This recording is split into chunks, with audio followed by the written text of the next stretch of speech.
Vincent awoke in the middle of the night to the sound of a baby crying, but he did not believe it because he thought there is no way he could hear the cries of a baby so far into the mountains where he was staying. Instead, he reasoned that a thief must have sneaked into the area because if they were able to avoid the traps and conceal their presence, they were not your typical thief. He moved closer to the stable where the noise was coming from as he did so slowly. After that, he quickly flung open the door with great haste. But there was no one else there, and he thought to himself that ever since he was told that he cannot have a child, he has been hearing things that he shouldn't. Despite their best efforts, Vincent and his wife Olena are unable to have children. Vincent looked down, he saw something white on the ground and it stopped him in his tracks. And there, tucked safely in the middle of everything, was a baby. Vincent let out a breath of astonishment and shock. He quickly grabbed hold of the infant, and with a soft touch, he pressed his ear to the small of the infant's chest. Hearing the thumping of his heart as he gets the feeling of holding a miracle in his arms. Suddenly, his wife appears and questions him. "Honey, what's happening?" His wife Olena, who had run outside after hearing him shouting. Instead of responding, Vincent showed her the sleeping child that was currently in his arms. His wife was astonished and asked, "Why do you have a baby?" Vincent hesitated, as he wasn't sure how to explain the situation. And said, It's our baby." Something magical happened. When he opened his eyes and waved his hand, a sudden wind blew in gathering clouds. Soon after, rain started pouring from those clouds. The dryland became lush and the villagers sang song of happiness. He also protected the village from dangers that threatened it. And with his mystical powers, peace came to the village. And people were no longer thirsty and hungry. But he didn't stop researching for the people of the village.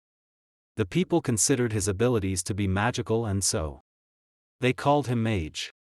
Vincent asks, "Are you reading, Chiron?"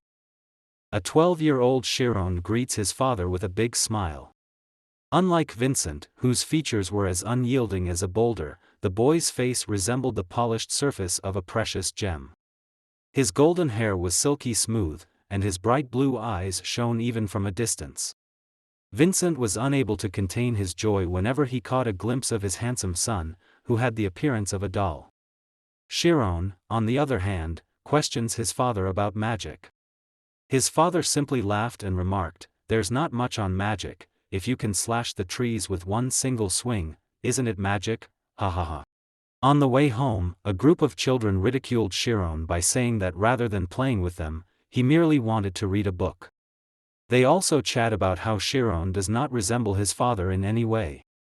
It irritated Vincent, who looked at his son, but his son didn't seem to mind and instead appeared pleased while talking about magic.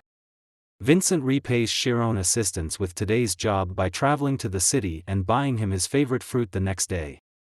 Chiron cheerfully responds to his father, and he thinks to himself with excitement that he is interested in knowing more about magic. When Chiron was in the city, his father gave him the advice to stay only with Martin's grandpa and avoid going into any dark alleyways or running into any nobles.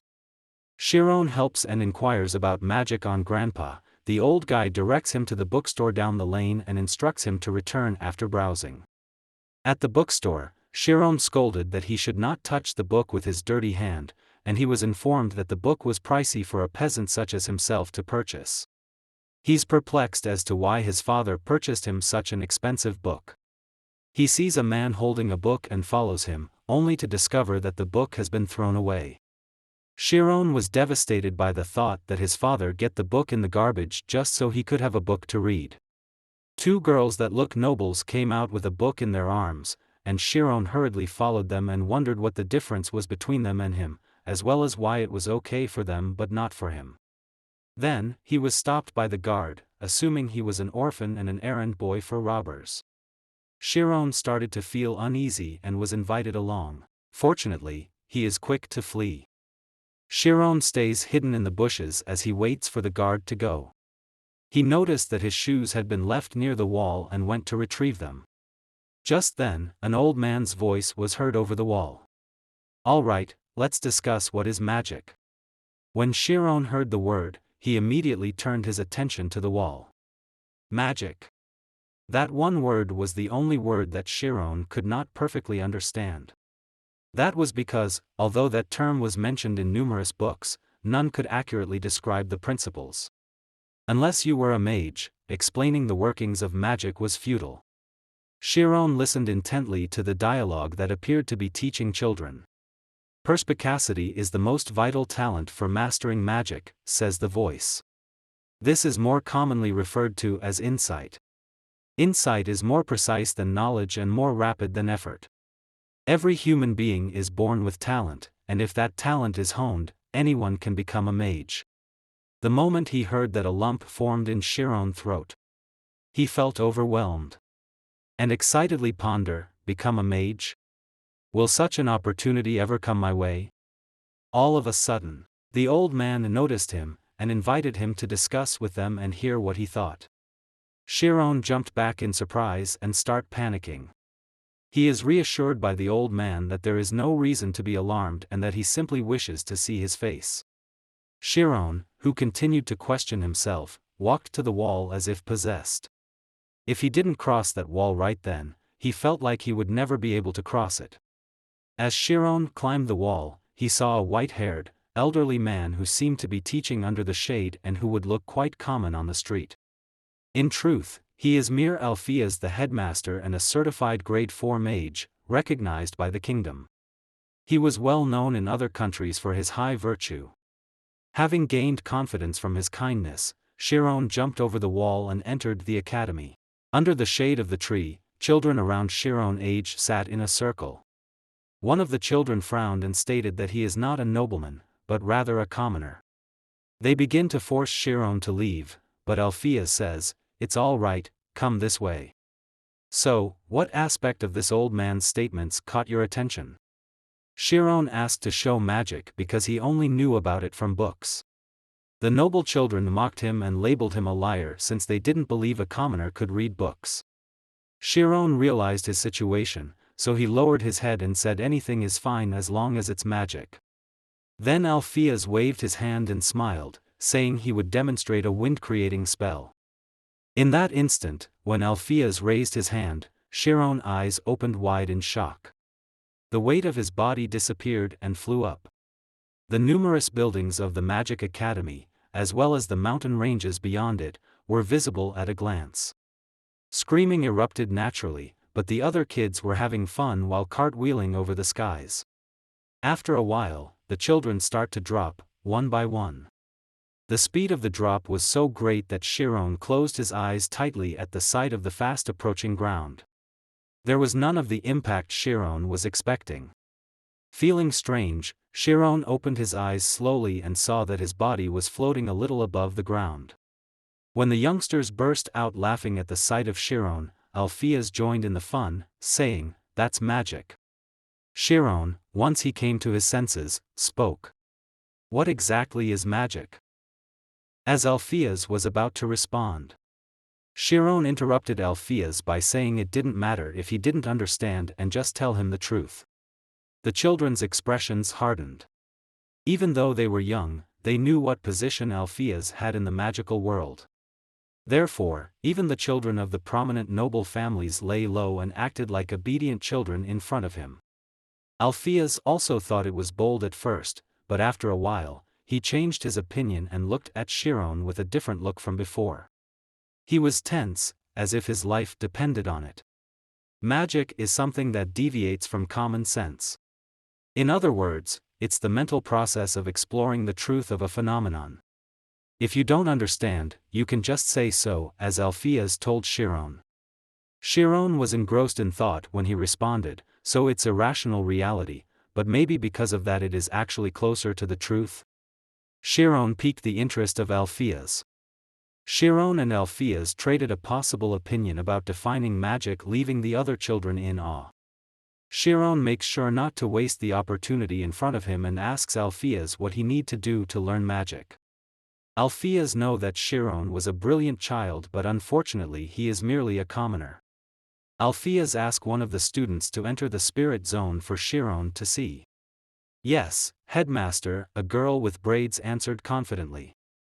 The girl entered in spirit zone and correctly guessed all Althea's number of coins. Althea's looked back at Chiron and explained right there, was an example of an extremely sensitive state of mind.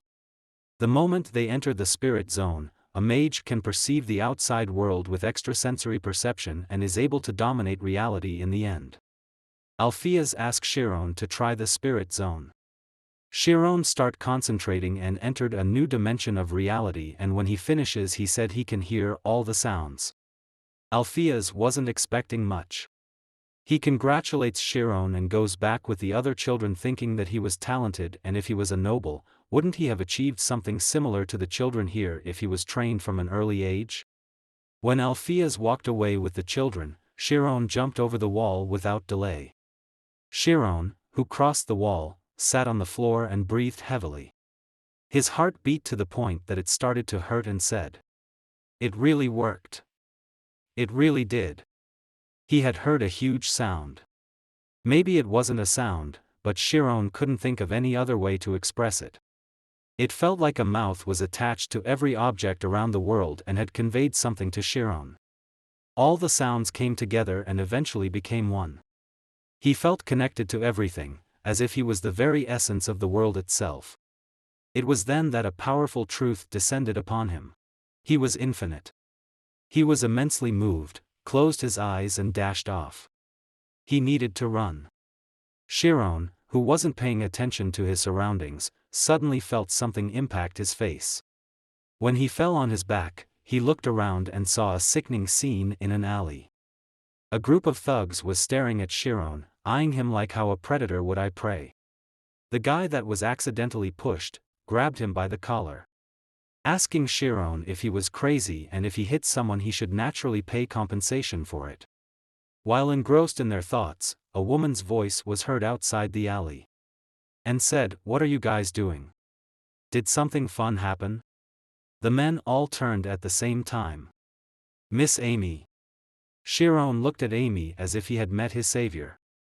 Amy Karmas, a noble and part of the Karmas family. She had red-colored bangs covering one eye. She also seemed to be a girl of his age. While grabbing him by the shirt, the man and her companion abuse and torment him, stating that he crashed on them on purpose and that he was from the Wolf Gang. Chiron vehemently denied being a member of the gang that was mentioned, but the bullies have not stopped abusing him.